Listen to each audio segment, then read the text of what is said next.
Sa Northern Mindanao naman, dinala ng Department of Tourism ang kanilang Philippine Experience Program. Lain itong maipakilala ang mga hindi dinadayang lugar sa bansa pero maipagmamalaki sa pagdating sa kanilang turismo. Si Rod Lagusad sa detalye, Rise and Shine, Rod. Para mas palakasin pa ang turismo. Sa Northern Mindanao naman, dinala ng Department of Tourism ang flagship program nito na Philippine Experience Program.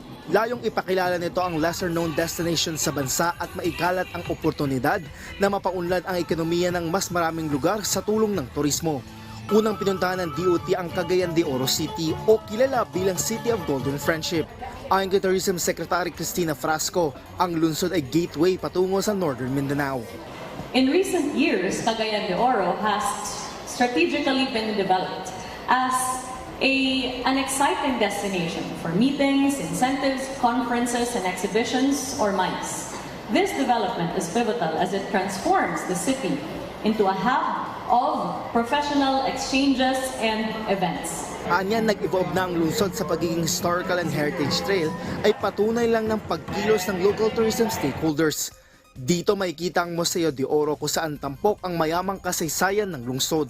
Kilala din dito ang Divine Mercy Shrine na isang pilgrimage site na dinarayo kapag Holy Week at pista sa lugar.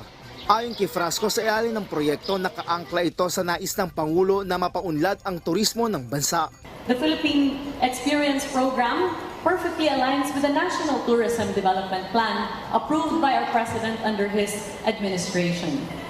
By showcasing emerging destinations such as Cagayan de Oro and other areas in Northern Mindanao, we are expanding the tourism map of the Philippines. Dagdag pa ng kalihim, makakatulong ito na maipakilala sa mundo ang marami pang tourist destinations sa bansa. Lalo't nasa $53.3 billion ang naitala mula sa domestic visitor receipts noong nakaraang taon. Patunay lang ito na ang turismo ay may malaking ambag sa ating ekonomiya. Rod Lagusad, para sa Pambansang TV sa Bagong Pilipinas.